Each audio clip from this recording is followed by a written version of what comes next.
on avait près d'1,5 hectare.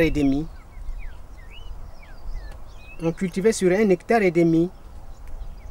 une bonne terre qui donnait bien. Malheureusement,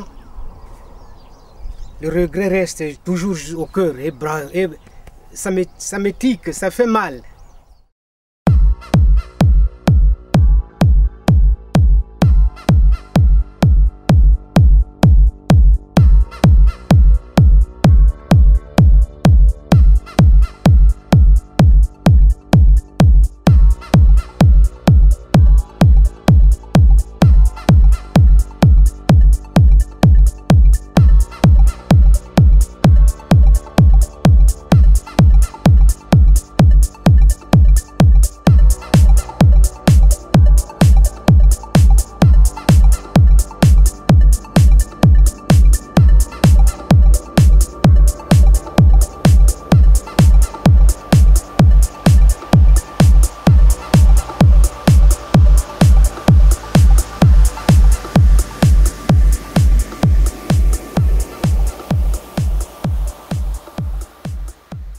Ils les ont menés jusque là-bas ouais. Pour les embarquer. Ouais. Il y avait une route ici, voilà. Pour les embarquer et qu'ils partent avec eux.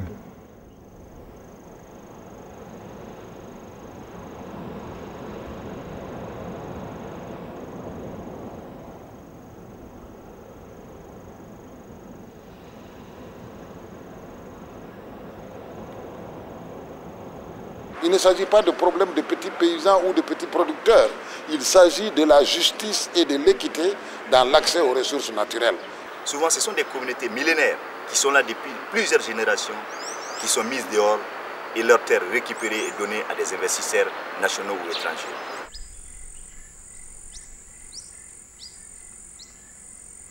Il y a actuellement un conflit entre les lois foncières qu'on voudrait nous faire adopter et nos traditions.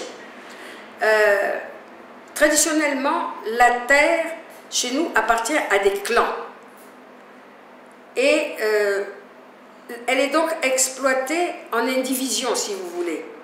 Et on ne vend pas la terre.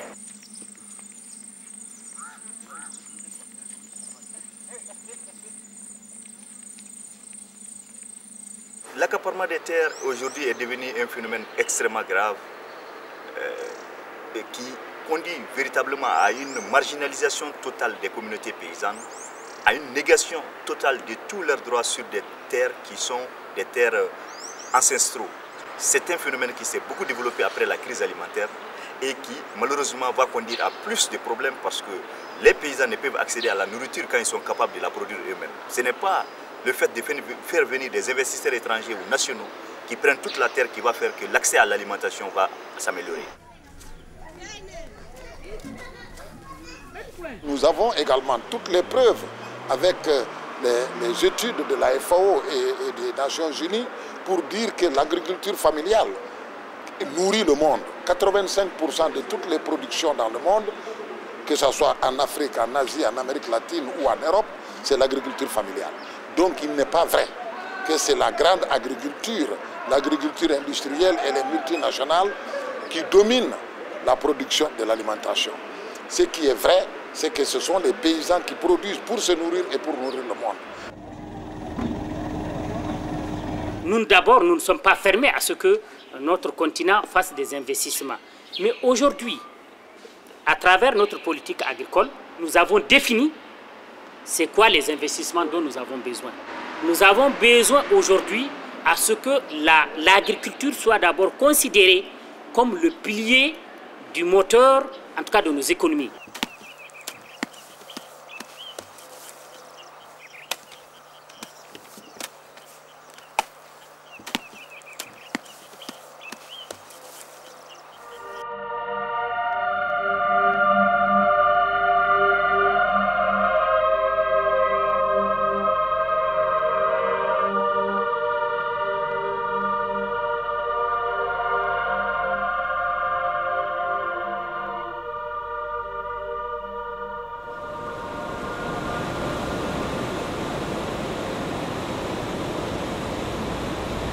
Le bassin du Congo, comme on le sait, est le deuxième ensemble de forêts tropicales au monde, après l'Amazonie. Et depuis un certain nombre d'années, il y a des initiatives qui sont prises, partenariat pour les forêts du bassin du Congo, etc., pour appuyer les États dans la mise en valeur rationnelle, disons, et la conservation éventuellement de ces écosystèmes forestiers.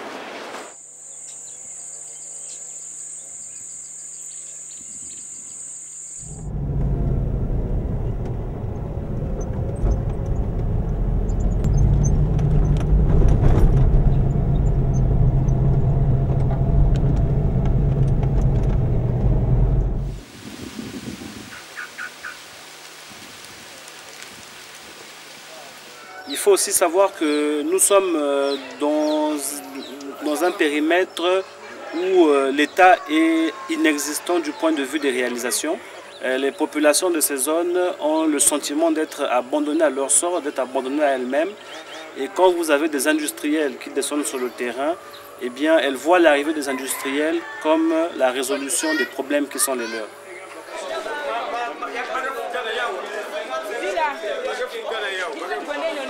Quand l'État attribue un permis, il ne tient pas compte des populations qui sont sur le lieu.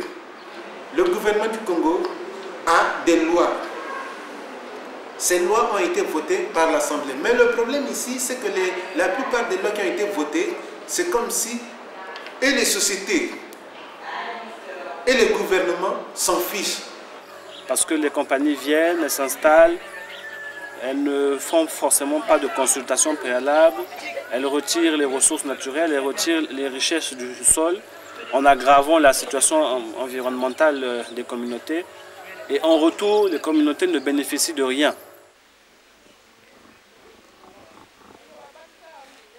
Personne, que ce soit ENI, que ce soit d'autres structures, sont venus dans ma localité pour me donner la vraie information des activités d'ENI, de quoi il s'agissait. Est-ce que c'est le forage du pétrole? Non. Nous ne sommes pas passés nous consulter. Hein. C'est des trucs qui nous surprennent. Ils sont là, donc, ah bon, mais qu'est-ce qu'il y a? Non, il y a telle situation, telle situation. Non. On n'a jamais été avertis. Jusqu'à présent, on ne connaît rien. Depuis qu'ils ont commencé là-bas à Dionga, entre-temps, ils avaient exploité près de 7000 m3. Nous, la population, ne connaît pas. Ils ont encore un projet d'exploiter près de 4000 m3 et jusqu'alors, on ne connaît pas. Puisque nous, avant de savoir, il faut qu'ils viennent sur place nous expliquer qu'est-ce qui se passe. Mais jusqu'à présent, ils n'ont pas encore expliqué les réalités qui se passent.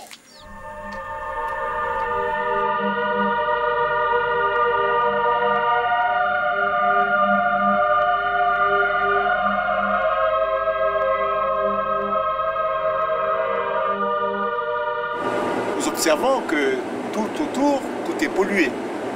La production agricole a complètement baissé, de près plus de 50%. Et mieux, non seulement qu'elle a baissé, mais on pense, les biologistes, les spécialistes nous ont fait dire, nous ont fait entendre que les productions agricoles de cette zone sont contaminées. Par exemple, les compagnies pétrolières exploitent aussi le pétrole de sol. Le pétrole est au sol, n'est pas dans la mer. Et du coup, les paysans ne peuvent plus travailler là-bas parce qu'il y a des exploitations. Sur le plan agricole, toute cette zone-là est quand même assez riche. Hein.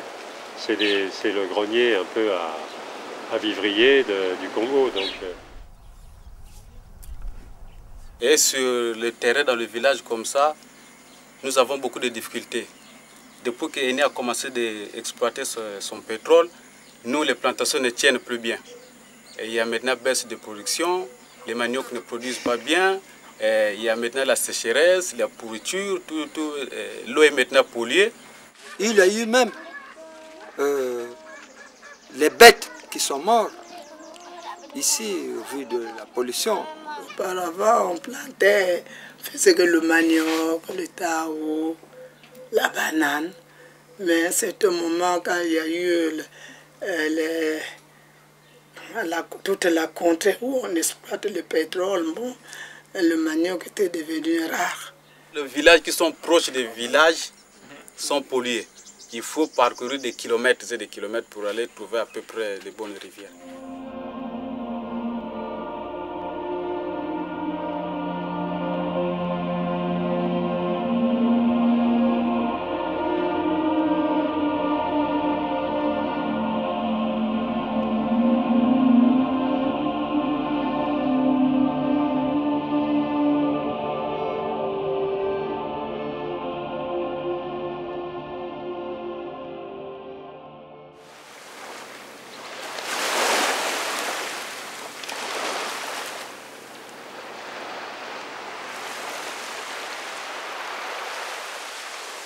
Je suis né en 1948.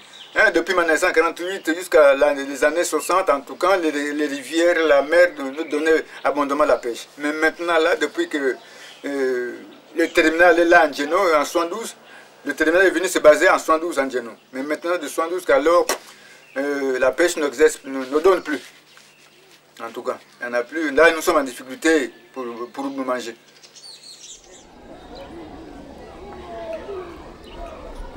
Mais si seulement je n'ai pas de champ, vous aurez croire que moi je vais avoir la capacité d'acheter un sac de riz chaque mois pour nourrir mes enfants.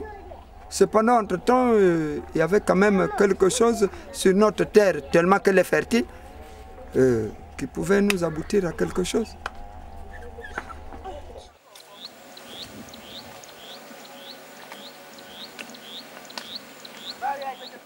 Déjà, il y a une grande majorité qui commence à quitter le village pour des raisons de ce genre, parce qu'il y a pourrissement du manioc, pourrissement de tout.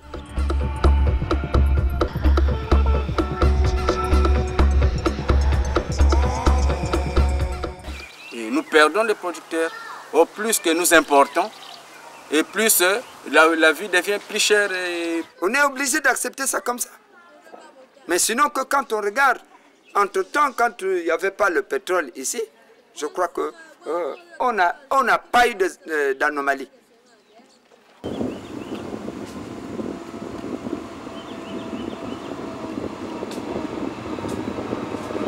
Parce que après tout, nous sommes les propriétaires naturels de ces richesses que Nicongo, que Total, que Trabec, que Forestier et tout le monde exploitent. Ce sont nos richesses. Demain, ce sera pour nos enfants. Après-demain, ce seront des richesses des générations futures, des petits-enfants.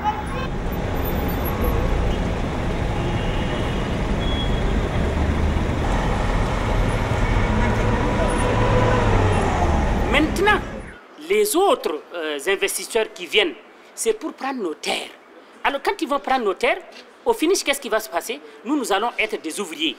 Alors maintenant, tous ces gens-là qui vont perdre leurs terres, qu'est-ce qu'ils vont être? Ça, ils vont certainement grossir les gros centres, où il va y avoir du banditisme. Ces gens-là vont certainement prendre les bateaux pour aller en Europe. Et on a vu combien de personnes sont en train de perdre. Et on a vu que tous les gens-là qui perdent, ils perdent leur dignité.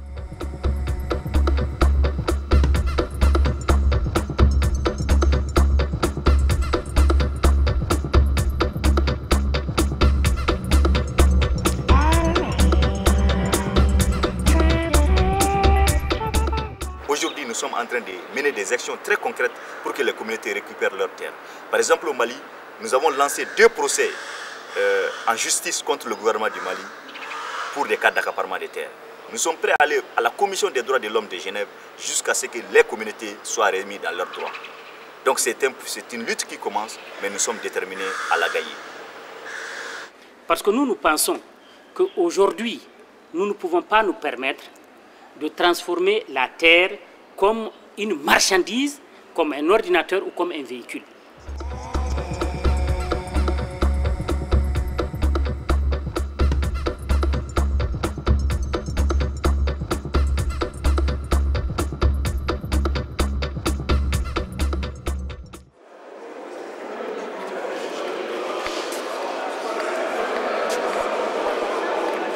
Au niveau des organisations paysannes, au Mali, au sein de la Via Campesina, au niveau de l'Europa, au niveau mondial, on a élaboré une position par rapport à ce problème grave qui a été intitulé l'appel de Dakar. Mais après cela, nous avons continué, nous avons organisé un forum international au Mali, à Nyeleni, sur l'accaparement des terres.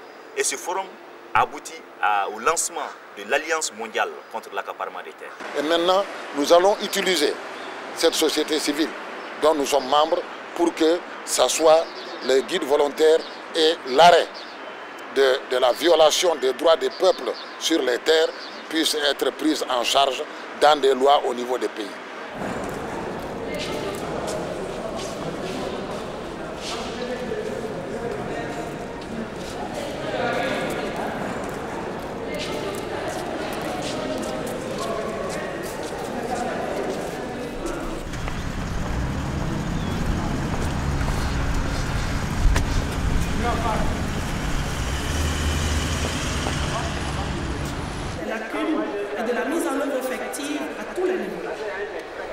Notre Assemblée condamne fermement l'accaparement des terres et exige un moratoire sur la production industrielle d'agrocarburants sur le continent.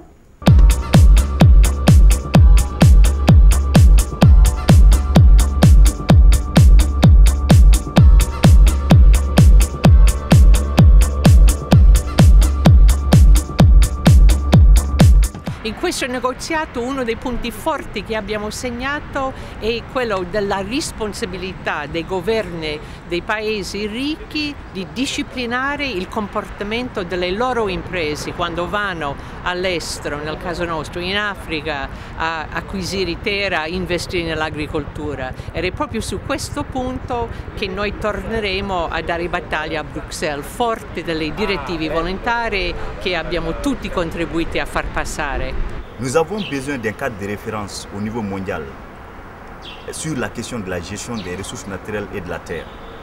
Et les guides volontaires, malgré leur caractère volontaire, représentent aujourd'hui l'unique cadre de référence au niveau global sur cette question extrêmement importante. Parce que la terre, les ressources naturelles représentent les seules sources d'existence durable pour plus que la moitié de l'humanité. Si nous continuons à exploiter la terre de façon abusive, les conséquences vont être énormes.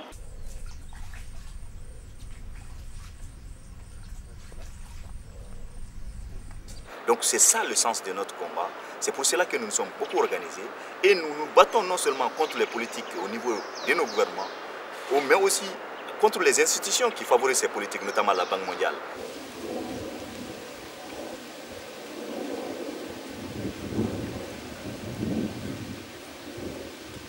Parce que tant que cette question n'est pas traitée, tant qu'on n'a pas de mesures, tant qu'on n'a pas une législation claire, acceptée par l'ensemble des acteurs, c'est ça qui risquerait un jour d'amener des tensions aussi énormes, des tensions qu'on ne pourrait pas maîtriser, parce que quand la population va se soulever, je ne pense pas qu'on puisse avoir des remèdes aujourd'hui. Aujourd'hui, on colonise les terres. C'est-à-dire, au lieu d'enlever les hommes pour aller travailler ailleurs, mais on vient vous coloniser vos terres là. Donc l'accaparement de terres, c'est une forme encore de colonisation.